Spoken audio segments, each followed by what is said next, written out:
The moment they laughed, I stopped trying to convince them and started paying attention to who looked nervous.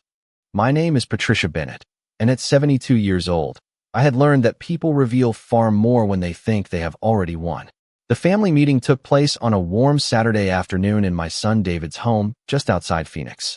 It was supposed to be a routine discussion about several financial matters connected to a family trust. Nothing dramatic, nothing controversial. At least, that was what everyone believed. I arrived carrying a small folder and a notebook. Over the previous few weeks, I had noticed a tiny inconsistency in some records. It was not large enough to cause alarm on its own. In fact, most people probably would not have noticed it at all. But after 30 years managing banking operations, I had spent a lifetime noticing small details. Sometimes small details mattered more than big ones. The living room was already full when I arrived. David sat beside his wife Stephanie on the couch. Several relatives occupied armchairs and folding chairs arranged around a large coffee table. Coffee cups rested beside stacks of paperwork. Family photographs decorated the walls. The atmosphere felt casual and relaxed. Stephanie greeted everyone with her usual warmth. She had always been good at that. People trusted her almost immediately. She remembered birthdays. She organized gatherings.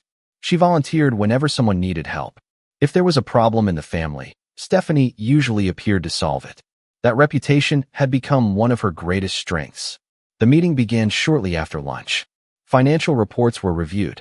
Account summaries were discussed. Everyone seemed eager to finish quickly and move on with their weekend. Then one document appeared on the table. The moment I saw it, the familiar feeling returned. Something about the timeline bothered me. I checked the date again. Then once more. The inconsistency was still there. Finally, I raised my hand slightly. I think there might be a problem with this record. Several heads turned toward me. At first, nobody reacted. David looked surprised. Stephanie smiled. Politely. What kind of problem? She asked. Her voice remained calm and friendly. I pointed to a line in the paperwork.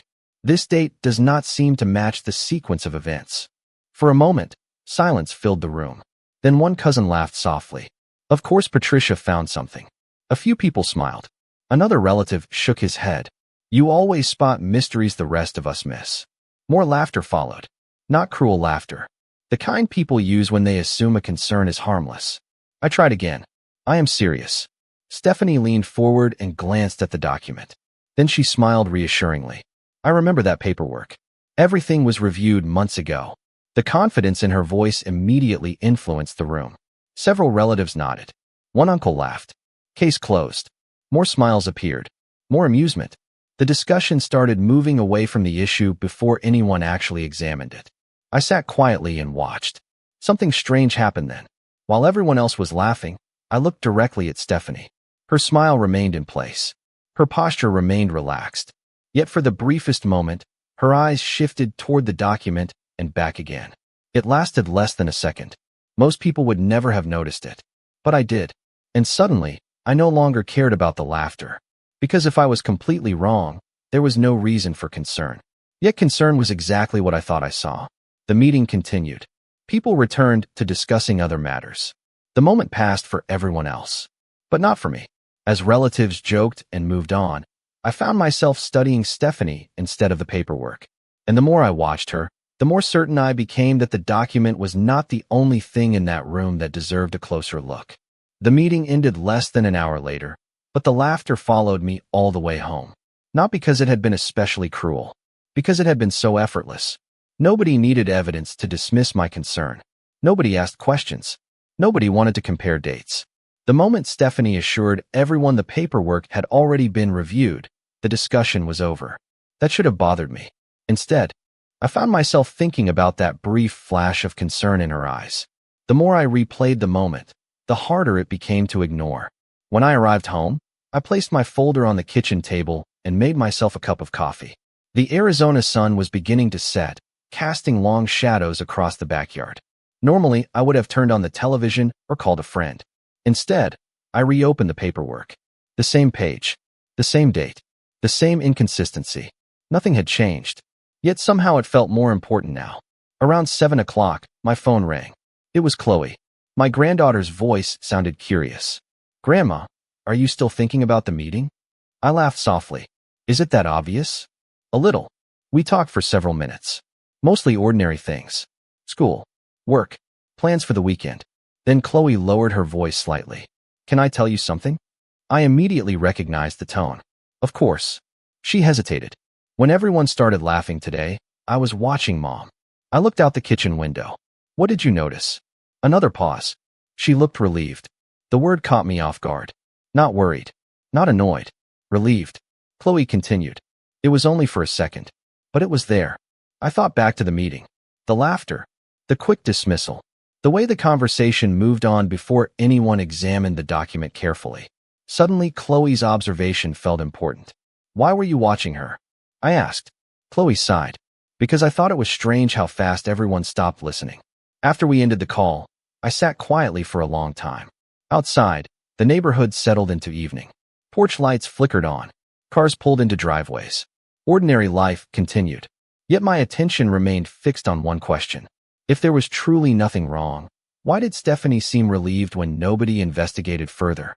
The following morning, I visited my home office and began organizing old financial records connected to the family trust. Over the years, I had kept copies of correspondence, summaries, and notes from various meetings. Not because I expected problems, because I preferred staying organized. Several hours passed before I found anything interesting. It was not a smoking gun, not even close. Just a note attached to a transaction summary. A simple reference to a timeline that did not quite match the version discussed during the family meeting. I compared it against the document from David's house. Then I compared it again. The discrepancy remained. Tiny, easy to overlook, yet undeniably there. By late afternoon, papers covered nearly every surface in my office. As I sorted through them, another realization slowly emerged. This was not the first time concerns had been dismissed so quickly. Over the years, there had been other moments. Small questions, minor inconsistencies, situations where Stephanie offered an explanation and everyone immediately accepted it. At the time, I thought nothing of it. Looking back, the pattern felt different. My phone buzzed just as I finished arranging several documents into chronological order. A message from Chloe appeared on the screen. Grandma, I was thinking about yesterday. Then another message arrived a few seconds later. What if the problem is not the date itself? I stared at the words. A third message followed immediately. What if the date is only the thing that leads to something bigger? Chloe's message stayed on my mind for the rest of the evening. What if the date was only the thing that led to something bigger? The more I thought about it, the more reasonable it sounded. After all, people rarely become nervous over a simple clerical mistake. If the discrepancy truly meant nothing, Stephanie could have explained it immediately. Instead, she seemed relieved when everyone stopped asking questions. That detail bothered me more than the paperwork itself. The next morning, I called Chloe and invited her over. By noon, she was sitting across from me in my home office, surrounded by stacks of folders and documents. Sunlight streamed through the window while papers covered nearly every available surface. Chloe glanced around and laughed softly. This looks like an investigation room. I smiled. It feels like one. Together, we started reviewing records from the past several years. Not just the trust paperwork. Everything connected to it. Meeting, notes, account summaries, correspondence, authorization forms. The goal was simple. If the date led somewhere bigger, we needed to understand what it connected to. Several hours passed without anything significant. Then Chloe suddenly stopped flipping pages. Grandma. I looked up. Her finger rested on a meeting summary dated nearly 18 months earlier. Have you seen this? I took the paper and read it carefully. At first, nothing seemed unusual. Then I noticed a reference to a financial review meeting involving several family members. The date immediately caught my attention. According to the trust records, a major decision had already been finalized before that meeting supposedly took place. Yet the summary discussed it as though it were still being considered. I frowned. That cannot be right. Chloe leaned forward. Exactly. We compared the summary against other documents. Then we checked the dates again. The inconsistency remained. It was small, easy to miss. Yet suddenly we had two separate timeline problems connected to the same period. I felt a familiar sensation settle in my stomach. Not certainty, pattern recognition. Years in banking had taught me that isolated mistakes happen. Repeated mistakes around the same events deserve attention. That afternoon, I decided to call an old colleague named Robert. We had worked together at the bank for nearly 20 years before retirement. Robert possessed an extraordinary memory for financial records and timelines. More importantly, he was one of the few people I trusted to give an honest opinion. I explained the situation as carefully as possible without making accusations. When I finished, he remained silent for several seconds. Then he asked a simple question. How many discrepancies have you found? I glanced toward the growing stack of notes Chloe had organized. More than one. Another pause followed. Then stopped looking at them individually. I sat up straighter. What do you mean? Build a master timeline. Every document. Every meeting. Every authorization. Everything. His advice made immediate sense. We had been examining each inconsistency separately. Maybe the larger story only became visible when viewed together. After hanging up, Chloe and I got to work. We covered an entire wall in my office with notes, dates, and document references. Hour after hour, the timeline expanded. Slowly, connections began emerging. Events that seemed unrelated suddenly intersected. Authorizations referenced meetings. Meetings referenced reviews. Reviews referenced decisions. By evening, we stepped back and stared at the completed timeline. Neither of us spoke. Then Chloe pointed toward the center. There. My eyes followed her finger. For the first time, I could see it. The date that everyone laughed about during the family meeting was not the problem. It was the thread. And if we kept pulling it, I had a feeling the entire story was about to unravel. The next morning, I walked into my home office and immediately looked at the wall of notes Chloe and I had created the night before. Colored index cards, printed documents, handwritten reminders, and highlighted dates stretched across nearly 8 feet of wall space. For the first time since this began, I was not looking at isolated mistakes. I was looking at a complete timeline. And the longer I stared at it, the more obvious one thing became. The same small group of documents kept appearing at the center of every contradiction. Chloe arrived shortly after 10 o'clock carrying coffee and a notebook. The moment she stepped into the room, she stopped and studied the timeline again. It looks even worse in daylight, she said. I nodded. She was right. What seemed complicated yesterday now looked surprisingly simple. Every questionable record eventually connected to a specific period about 2 years earlier. A period when several important trust decisions had been reviewed, amended, and finalized. We spent the morning tracing each connection carefully. One document referenced a meeting. The meeting referenced an authorization. The authorization referenced an account review. The account review referenced another record entirely. Piece by piece, the chain grew clearer. Then Chloe noticed something neither of us had seen before. Grandma, look at these signatures. I moved closer. 3 separate documents sat side by side on the table. All referenced different events, different dates, different decisions. Yet one signature appeared on all 3. Not unusual by itself. What caught my attention was something else. The signature appeared before certain supporting records supposedly existed. I felt my stomach tighten slightly. Once again, the timeline refused to cooperate with the official explanation. Around lunchtime, I called Robert and explained what we found. He listened quietly before asking me to send copies. An hour later, he called back. This time, his voice carried a level of certainty I had not heard before. Patricia, I think you are asking the wrong question. I sat up straighter. What do you mean? You keep asking why the dates do not match. He paused. You should be asking who benefited from nobody noticing. The room suddenly felt very quiet. After ending the call, I repeated his question to Chloe. We both stared at the timeline for several moments. Not because we suddenly had an answer, because we finally understood the larger issue. This was never about one incorrect date. It was about why people dismissed concerns before examining the records. The answer always led back to trust. Everyone trusted Stephanie. Therefore, nobody checked her explanations. That realization became even more significant later that afternoon. My phone buzzed with a message from David. Mom, can we talk? We met at a small cafe near his office. He looked tired. More tired than I had ever seen him. After ordering coffee, he leaned forward. Rachel does not understand why you keep digging. I studied my son carefully. Do you? He hesitated. Then something unexpected happened. He reached into his briefcase and removed several copies of trust documents. I spent most of last night reading. My pulse quickened slightly. David pointed to one of the pages. I found another discrepancy. For a moment, neither of us spoke. Then he slid the document across the table. The dates circled in red connected directly to the same cluster of records Chloe and I had been investigating all week. Another contradiction. Another missing explanation. Another thread leading back to the same place. As I stared at the page, I realized something important. The timeline was no longer ours alone. Other people were starting to see it. And once enough people begin asking questions, even the strongest story becomes difficult to protect.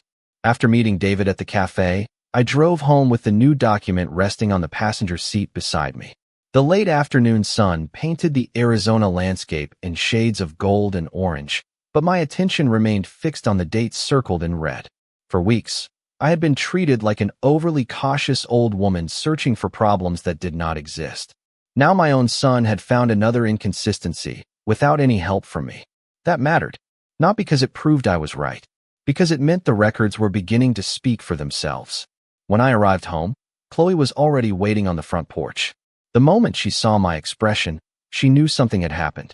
We settled into the dining room and spread the new document across the table. Side by side, we compared it to the timeline covering the wall of my office. The connection appeared immediately. The newly discovered discrepancy belonged to the exact same cluster of records we had been investigating. Another date, another decision, another explanation that no longer fit the official story. Chloe leaned back in her chair and slowly exhaled.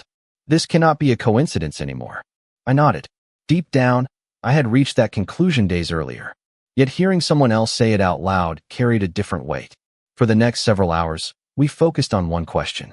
If these records contradicted each other, where did the contradictions begin? We worked backward through every document connected to that period. Meeting summaries, authorization forms, financial reviews, trust amendments.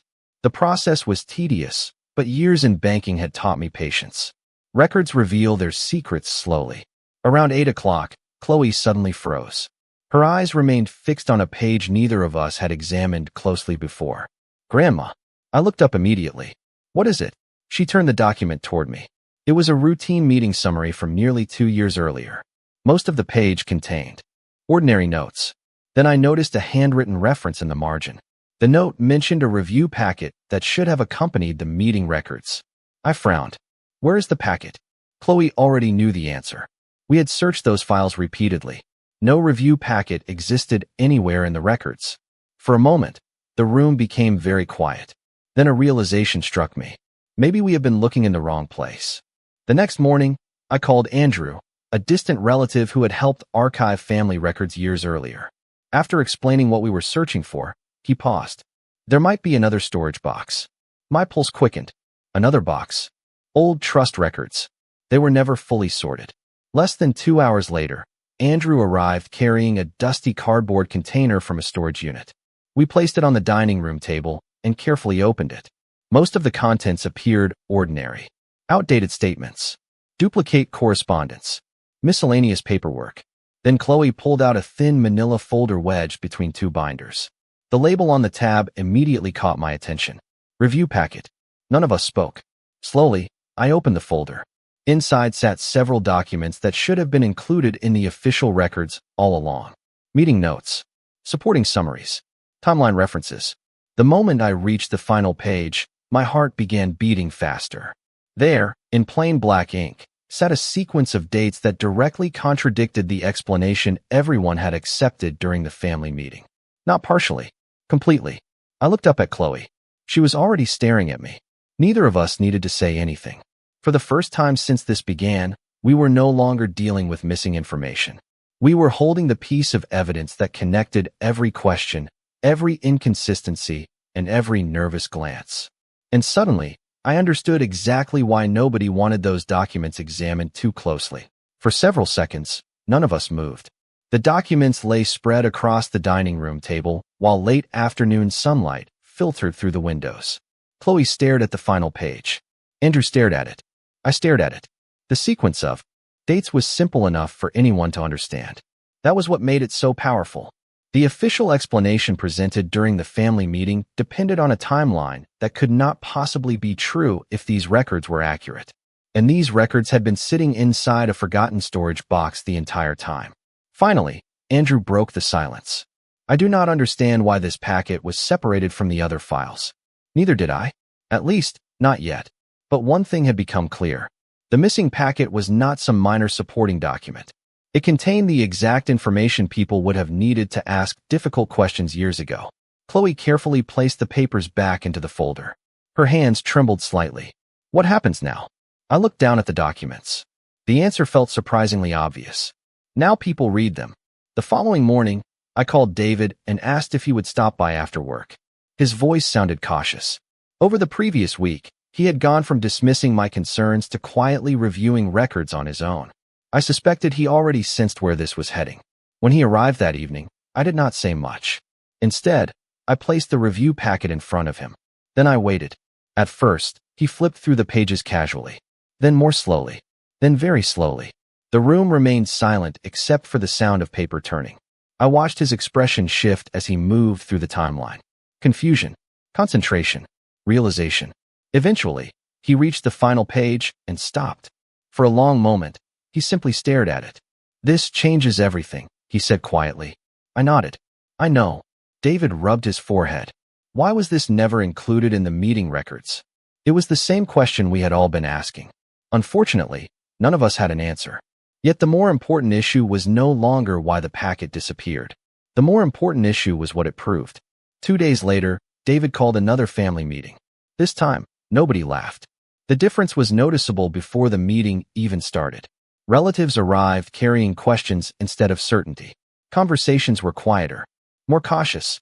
Even Stephanie seemed different. She greeted people politely, but her confidence appeared strained, as though she understood that something had changed. We gathered in the same living room where everyone dismissed my concerns weeks earlier. The same chairs, the same coffee table, the same people. Yet the atmosphere felt completely different. Nobody seemed interested in jokes anymore. David began by explaining that additional records had been located. Then he placed the review packet in the center of the table. For several moments, nobody touched it. Finally, one relative opened the folder. Then another. Soon the papers began circulating around the room. Nobody rushed. Nobody argued. They simply read. I sat quietly and watched. Not because I wanted vindication. Because I wanted people to see what I had seen. The dates. The timelines. The contradictions. One by one, faces changed. The same way David's face changed. The same way Chloe's face changed. The same way mine changed when I first discovered the packet. The transformation always began with confidence. Then came confusion. Then understanding. Halfway through the review, I noticed something unexpected. Stephanie was no longer watching me. She was watching the documents. Her expression reminded me of that moment during the first meeting when I noticed concern flicker across her face. Only now there was no place for concern to hide. The records were sitting in front of everyone. And for the first time since this entire situation began, nobody seemed interested in what Stephanie thought about them. They were reading for themselves. The room remained quiet for a very long time. One by one, family members continued turning pages, rereading sections, comparing dates, and tracing timelines with their fingers. Nobody seemed interested in defending old assumptions anymore. The documents had changed the conversation completely. What struck me most was not the silence itself. It was the absence of certainty. During the first meeting, everyone knew exactly what they believed. Now nobody seemed quite so sure. Eventually, my cousin Richard lowered the final page and looked around the room. Why was this packet separated from the other records? It was the same question we had all been asking. This time, however, he directed it toward the group rather than toward me. No one answered immediately. Several relatives exchanged uncomfortable glances. Then David spoke. I do not know. His voice sounded heavier than usual. Across the room, Stephanie remained seated beside him. Her posture was composed, but the confidence that once surrounded her seemed noticeably diminished. For years, people accepted her explanations without question. Now the documents were asking questions she could not answer. Another relative cleared his throat. The timeline does not work. Nobody disagreed. That simple observation carried more weight than any argument could have. The paperwork had become impossible to dismiss. Dates either matched or they did not. Records either existed or they did not. Facts were wonderfully indifferent to opinions. For nearly an hour, the family reviewed the documents together. Every time someone identified a discrepancy, another person found a related issue. Not major scandals. Not dramatic revelations. just a growing collection of inconsistencies that should have been examined long ago. I remained mostly silent. There was no need to persuade anyone anymore. The records were doing that work themselves. At one point, I noticed Chloe watching the room carefully, the same way I had been watching Stephanie during the first meeting. Later, she leaned closer and whispered, "Nobody is laughing now." I glanced around the living room. She was right. The contrast was striking. Only a few weeks earlier, my concerns had been treated like entertainment. People smiled. They joked. They rolled their eyes. Now those same people sat quietly reviewing paperwork with complete concentration. Eventually, David turned toward Stephanie. The movement was subtle, yet everyone seemed to notice. "Did you ever see this review packet before?" he asked. His tone remained calm, respectful. Stephanie looked down at the documents, then back at him. I remember hearing about it. The answer hung in the room for several seconds. Not because it was shocking, because it was incomplete. David seemed to recognize that too. But she hesitated. I never thought it was important. Another silence followed. This one felt different. Not hostile. Reflective. People were beginning to understand that many of the assumptions they carried for years were built on incomplete information. The meeting finally ended as the afternoon sun faded behind the neighborhood rooftops. Relatives gathered their things slowly. Nobody rushed toward the door. Conversations continued in low voices. Several family members approached me before leaving. Some apologized directly. Others simply admitted they should have listened more carefully. One aunt smiled sadly and shook her head. "We all assumed you were worrying about nothing." I smiled politely. The truth was that I had spent weeks asking myself the same question. As the house gradually emptied, David remained behind. He stood near the coffee table staring at the stack of documents. "Mom," he said quietly, "I think there is still something missing." I looked at him. "What do you mean?" He picked up one of the pages and pointed toward a reference buried deep in the supporting notes. "This document mentions another review." My pulse quickened slightly. He was right. Hidden among the paperwork sat a reference to a meeting nobody had discussed yet. A meeting that might explain how all of this started. For the first time since the family began reading the records, I felt a new question emerging. And somehow, I had a feeling the answer was waiting in a place none of us had considered.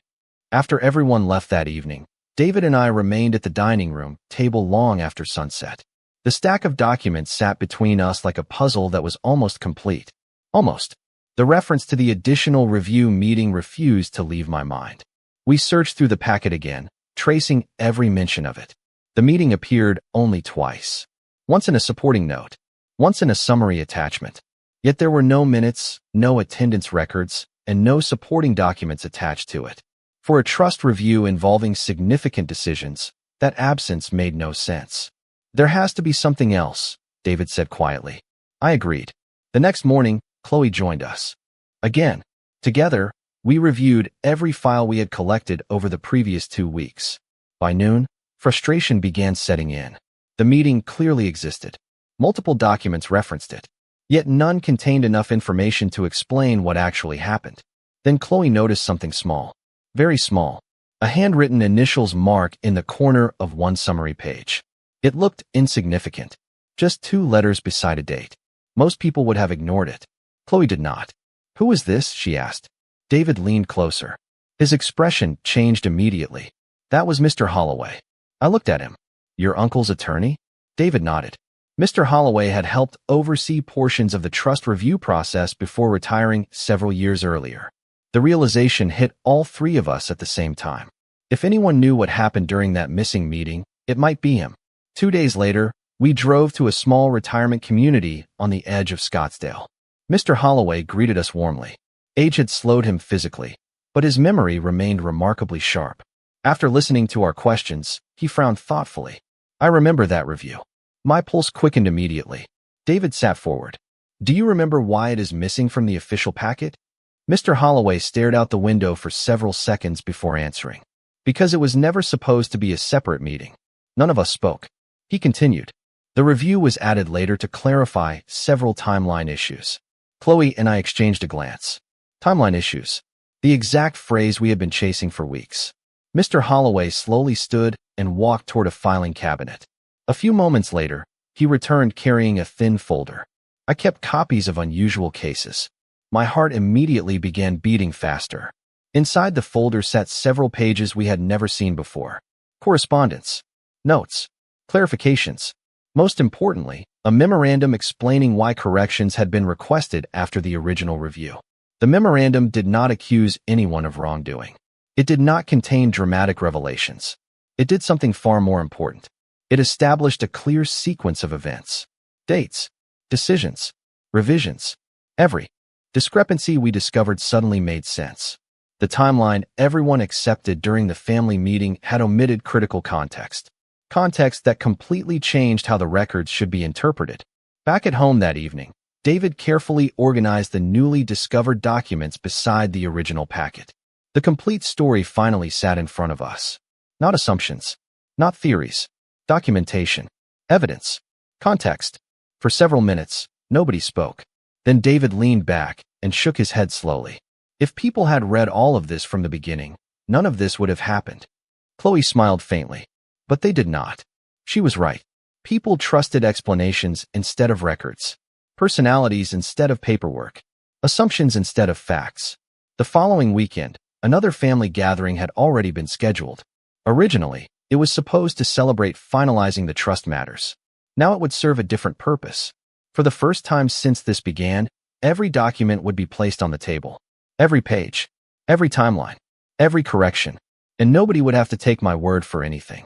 The final family gathering took place the following Saturday afternoon. The setting was almost identical to the first meeting that started everything.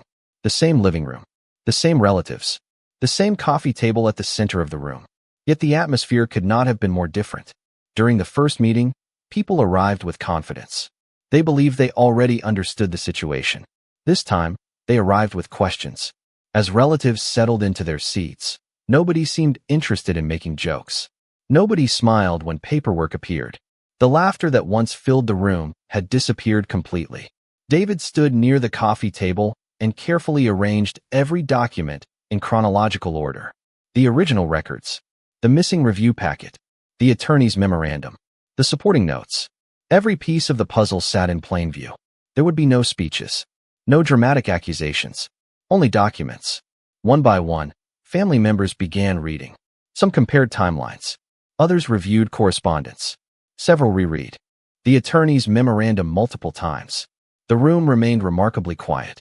Every so often, someone would glance toward another document and realize how it connected to the previous one. The story unfolded naturally, not because anyone forced it, because the records finally existed in the same place. Across the room, Stephanie sat beside David. For the first time since this began, she seemed almost invisible. Not because anyone was ignoring her, because nobody needed her interpretation anymore. The documents had become the most trusted voice in the room. After nearly an hour, my cousin Richard slowly lowered the final page. I cannot believe we never saw this. Several relatives nodded. Another aunt sighed heavily. We never looked. That simple observation captured everything. The records had always existed. The questions had always existed. The problem was that nobody thought the questions deserved attention. Everyone trusted assumptions instead. Eventually, David stood and addressed the room. His voice remained calm. Mom was right to raise concerns. No one argued. No one disagreed. The statement settled over the room with surprising ease. Perhaps because everyone already knew it was true. Then something unexpected happened. One relative after another began apologizing. Not for disagreeing. For laughing. For dismissing concerns without reading the paperwork. For assuming that age automatically meant confusion. The apologies varied, but they all carried the same message. We should have listened. I thanked them politely. There was no bitterness left in me. The truth was that I had stopped needing validation somewhere along the way. Long before this final meeting. What mattered now was that people were finally willing to examine facts before forming conclusions. Eventually, Stephanie spoke. Her voice was quiet enough that everyone leaned forward to hear. I should have taken your concerns seriously from the beginning. She looked directly at me. Instead, I assumed I already knew the answers.